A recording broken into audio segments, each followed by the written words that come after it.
Akiro, Ajaro, Aberero.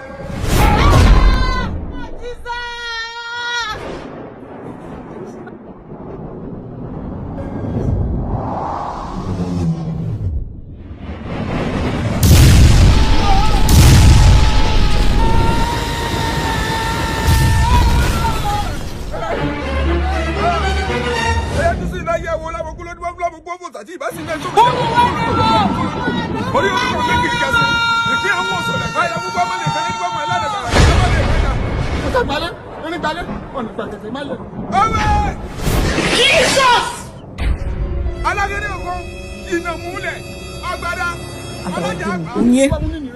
Why? Give me that. Oh, quiz, sir. Three of you, you are like Yorogbo.